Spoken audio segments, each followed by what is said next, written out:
तो दोस्तों आज हुई 28 जनवरी 2021 बिहार समेत देश दुनिया के बड़ी और ताज़ा समाचार लेकर आए सिर्फ आपके लिए। चलिए फटाफट खबर शुरू करते हैं। उससे पहले चैनल को अब तक सब्सक्राइब ना किया हो तो फटाफट चैनल को सब्सक्राइब कर दे, लाइक कर दे, शेयर कर दे ताकि इसी तरह की खबर आप हर रोज देख सके। चलिए शुरू करते हैं आज की पहली बड़ी खबर। गणतंत्र दिवस पर किसान संगठनों की ओर से आयोजित ट्रैक्टर रैली के दौरान हिंसा मामले में कांग्रेस पार्टी ने नरेंद्र मोदी के नेतृत्व वाली केंद्र सरकार और इसके गृह मंत्री अमित शाह पर तीखा हमला बोला है।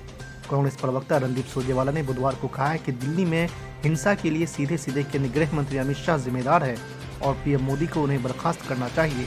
रणदीप सुरजेवाला ने कहा है कि भीड़ को लाल किले में घुसने दिया गया और पुलिस कुर्सी पर बैठी रही।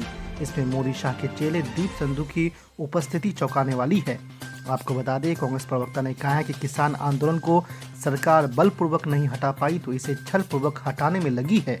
मोदी और शाह की सरकार की नीति है कि पहले प्रताड़ित करो, फिर मीटिंग दर मीटिंग थकाओ और फिर फूट डालो, फिर बदनाम करो और भगाओ।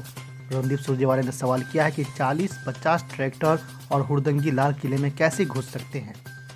आज की दूसरी बड़ी खबर। इंडियन नेशनल लोकदल के नेता अभय सिंह चौटाला ने केंद्र के नए कृषि कानूनों को लेकर हरियाणा विधानसभा की सदस्यता से बुधवार को इस्तीफा दे दिया है। अभय चौटाला हरे रंग के एक ट्रैक्टर पर सवार होकर अपना इस्तीफा देने विधानसभा परिसर पहुंचे थे। चौटाला ने विधानसभा अध्यक्ष ज्ञानचंद गुप्ता को लिखे अपने त्याग पत्र में काले कृषि कानूनों को अलोकतांत्रिक तरीके से किसानों पर थोपे जाने को लेकर केंद्र की आलोचना की और कहा है कि पूरे देश में किसान समुदाय इन कानूनों का विरोध कर रहा है। इस्तीफा देने के बाद अभय चौटाला ने कहा है कि जो किसान नेता आंदोलन की अगुवाई कर रहे थे उनके खिलाफ केंद्र सरकार ने मुकदमे दर्ज किए हैं। उन्होंने कहा है कि दिल्ली में जो हुआ वो केंद्र सरकार की साजिश थी। वहीं विधानसभा अध्यक्ष ज्ञानचंद गुप्ता ने कहा है कि उन्होंने अभय चौटाला का इस्तीफा तत्काल प्रभाव से स्वीकार कर लिया है। गुप्ता ने यहाँ संवाददाताओं से कहा है कि अभय चौटाला ने अपने इस्तीफा में इस बात का जिक्र किया है कि उन्होंने किसानों की मांग पूरी नहीं होने को लेकर इस्तीफा दिया है। आज की तीसरी बड़ी खबर। राजधानी दिल्ली में गणतंत्र दिवस पर ट्रैक्टर परेड में हिंसा और कई किसान नेताओं पर हिंसा की जिम्मेदारी आने के बाद अब कृषि कानून विरोधी आंदोलन कुंद होता नजर आ रहा है। एक तरफ दो किसान संगठनों ने आंदोलन से अलग होने का ऐलान कर दिया है तो संयुक्त किसान मोर्चा ने 1 फरवरी के लिए प्रस्तावित संसद मार्च को स्थगित कर दिया है। आपको बता दें कि सिंधु बॉर्डर पर बुधवार शाम संयुक्त किसान मोर्चा के सदस्यों ने ज्वाइंट प्रेस कॉन्फ्रेंस में इस फैसले की जानकारी दी। हालांकि किसान संगठनों ने यह भी कहा है कि 3 कृषि कानून के खिलाफ उनका आंदोलन जारी रहेगा। आपको बता दें कि भारतीय किसान यूनियन के नेता बलबीर राजेवाल ने कहा है कि दिल्ली में मंगलवार को हुई हिंसा की वजह से प्रस्तावित मार्च को स्थगित कर दिया गया है। साथ ही किसान नेता ने कहा है कि शहीदी दिवस पर हम देश भर में रैली करेंगे। हम एक दिन का व्रत भी रखेंगे। 1 फरवरी को प्रस्तावित संसद मार्च कल हुई हिंसा की वजह से स्थगित कर दी गई। आपको बता दें कि 1 फरवरी को यूनियन बजट पेश किया जाएगा। बीकेयू के चीफ राजेवाल ने यह भी आरोप लगाया है कि किसानों के प्रदर्शन को खत्म करने के लिए यह केंद्र सरकार की साजिश है। आज की चौथी बड़ी खबर। बिहार में भाजपा राजद को उसी के अखाड़े में मात देने की रणनीति पर काम कर रही है। हर मास बीतने के महज एक पखवाड़े के भीतर के 2 सियासी घटनाक्रमों के आईने में इसे देखा जा सकता है। भाजपा ने एमएलसी की खाली हुई अपनी 2 सीटों में एक पर पार्टी के राष्ट्रीय प्रवक्ता और पूर्व मंत्री शहनवाज हुसैन को विधान परिषद भेजा। बुधवार को पूर्व सांसद सीताराम यादव समेत 7 राजद नेताओं को भाजपा में शामिल कराया गया।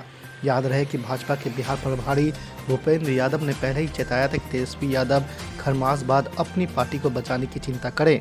आपको बता दें कि भाजपा ने पहले नित्यानंद राय को राज्य की राजनीति में आगे बढ़ाया, उन्हें प्रदेश अध्यक्ष बनाया गया। इस बार वो केंद्र में गृह राज्य मंत्री बने। वो अब बिहार भाजपा के जाने माने चेहरा है। इधर शहनवाज हुसैन को बिहार भेजने का फैसला भी इसी की अगली कड़ी मानी जा रही है। जानकारों का कहना है कि अभी किसी भी दल में मुस्लिम समुदाय से आने वाला कोई ऐसा नेता नहीं है जिसकी तुलना शहनवाज हुसैन के कद से की जा सके। आज की 5वीं बड़ी खबर। ऑल इंडिया मजलिस इत्तेहादुल मुस्लिमीन के अध्यक्ष असदुद्दीन अवैसी ने अयोध्या में बाबरी मस्जिद के मसले पर भारतीय जनता पार्टी को आड़े हाथों लिया है। केंद्रीय मंत्री और बीजेपी के वरिष्ठ नेता प्रकाश जावड़ेकर के बाबरी मस्जिद को लेकर दिए एक बयान पर असदुद्दीन अवैसी ने निशाना साधा है। आपको बता दें कि प्रकाश जावड़ेकर ने 6 दिसंबर 1992 को एक ऐतिहासिक गलती के अंत की बात कही जिसे असदुद्दीन अवैसी ने शर्मनाक बताया है। ओवैसी ने कहा कि सुप्रीम कोर्ट कह चुका है कि इसका कोई सबूत नहीं है कि मंदिर को गिराया गया था। ये भी कहा था कि मस्जिद का विध्वंस कानून का उल्लंघन था। सीबीआई अदालत कह चुका है कि बाबरी मस्जिद को गिराने में किसी साजिश का कोई सबूत नहीं है। इतने गर्व के साथ आपने इसे अदालत में स्वीकार क्यों नहीं किया? शर्मनाक। तुम जो मस्जिद बनाने जा रहे हो वो मस्जिद ज़िरार है। आपको मालूम मस्जिद ज़िरार क्या है? मालूम तुमको? इजाजत है।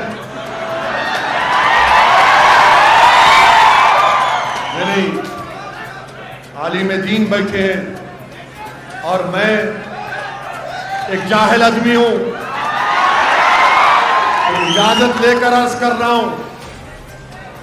मदीने शरीफ में एक मुनाफिकीन का टोला था जो यहूदियों के घर में बैठकर रसूलुल्लाह सल्लल्लाहु अलैहि वसल्लम के खिलाफ साजिश करता। तो अल्लाह के रसूल सल्लल्लाहु अलैहि वसल्लम ने कहा कि वो जो घर में बैठ के साजिश करते उसको खाक में मिला दो। तो उस घर को खत्म कर दिया गया। तो उसमें एक और शख्स था, उसका नाम याद नहीं आ रहा मुझे, जो अपने आप को राहिब कहता था, बहुत बड़ा। वो लोग उसको बहुत चाहते थे, लोग उसको हाथ चूमते थे, बड़ी इज्जत करते थे लोग। मगर जब रसूलुल्लाह सल्लल्लाहु अलैहि वसल्लम मदीने शरीफ में तशरीफ लाए, रसूलुल्लाह सल्लल्लाहु अलैहि वसल्लम आपकी आमद मदीने शरीफ में मुबारक हुई, तो रसूलुल्लाह सल्लल्लाहु अलैहि वसल्लम के चेहरे अनवर को देखकर लोग दीन को कबूल करना शुरू कर दिया। तो उसको बड़ी तकलीफ हुई। उसने रसूलुल्लाह सल्लल्लाहु अलैहि वसल्लम से आकर पूछा, आपका दीन कौन सा है? आक़ाए दो आलम सल्लल्लाहु अलैहि वसल्लम ने फरमाया, मेरा दीन इब्राहिमी। बहस हुई।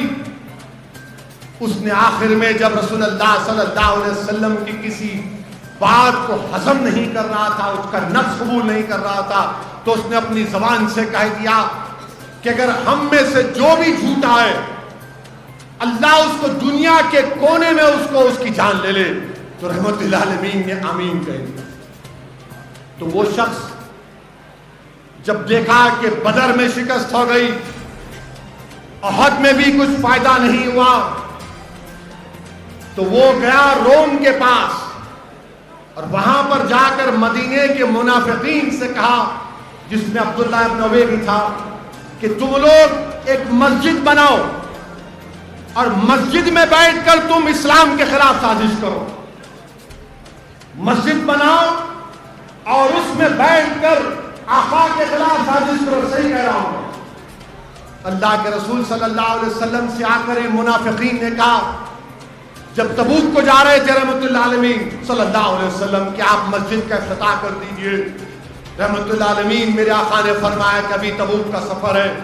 जब रहमतुल आलमीन सल्लल्लाहु अलैहि वसल्लम तबूक से वापस आए तो अल्लाह सुब्हानहू व तआला ने कुरान करीम की आयत को नाजिल किया, सूरह तौबा की आयत नंबर 107, और अल्लाह ने फरमाया कि ये मस्जिद निफाक पैदा करने के लिए, और आका ने फरमाया कि अल्लाह ने हुक्म किया कि इस मस्जिद को खाक में मिला दो।